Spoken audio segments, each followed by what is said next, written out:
Pansit kisado na naman ang cravings natin.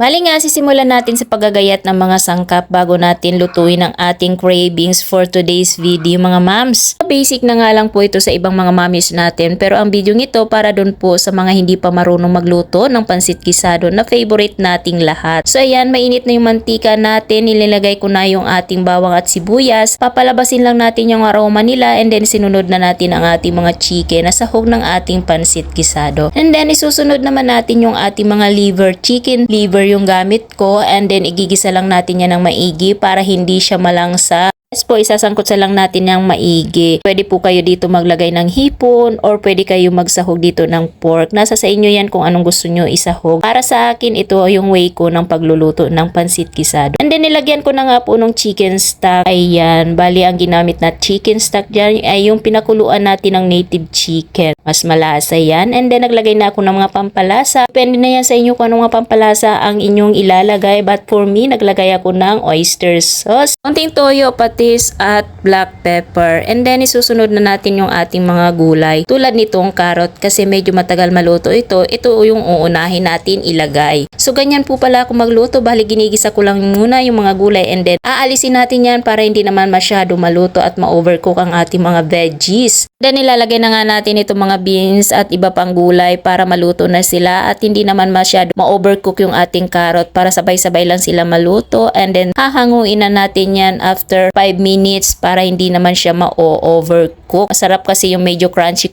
na gulay sa ating pansit.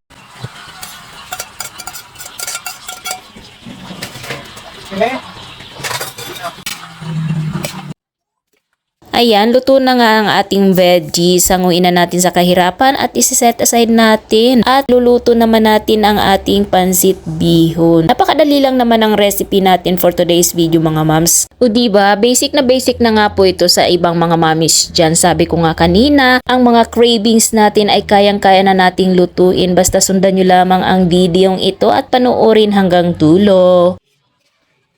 Ayan, naglagay na nga tayo ng another chicken stock para mas malasa. Yung ginamit natin ay yung pinapakuluan pa rin ng ating native na chicken. Enough lang ang ating ilalagay, yung sakto lamang sa 1 kilo na ating pansit bihon. Papakuluin natin at lalagyan din natin yan ng mga pampalasa. Tikman natin kung okay na and then ilalagay na nga natin yung ating mga bihon or pansit bihon or ano bang tawag nito sa inyo guys. Comment down below. Maraming brand nga po ito pero yung brand na ginamit ko ay yung pangalan niya ay Unid. Yes, para maiba naman. First time ko nga ito may try. Pero masarap naman po pala talaga siya. Yung pinaka noodles niya ay parang kulot-kulot at masarap parang pansit canton. Yes, promise po. Yan, sa mga puntong ito nga ay kinakabahan ako at akala ko na parami yung tubig ko pero hindi naman pala. Just trust the process, Charles. Yes, maglalagay pa po pala tayo dyan ng isang klaseng noodles kaya saktong-sakto lamang yung tubig na nailagay ko. Ayan, just mix lamang at ito na nga ilalagay na natin yung isa pang noodles na sinasabi ko kanina. Kaya saktong-sakto lamang yung tubig natin. Haluin lang nating maigi para maluto ang ating mga noodles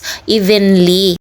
Diba? Mapapa-craving satisfied na naman ang mga person. At kung mapadaan nga po ito sa inyong mga news feed, sana na magluto na rin kayo ng pansit gisado upang mapapa-craving satisfied na kayo, Charles. Ako lang ba favorite ang pansit gisado? Pa-comment nga po dyan sa baba kung sino ang may favorite din ito.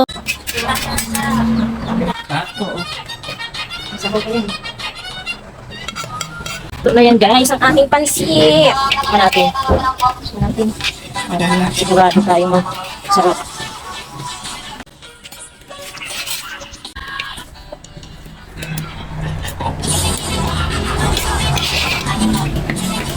Okay.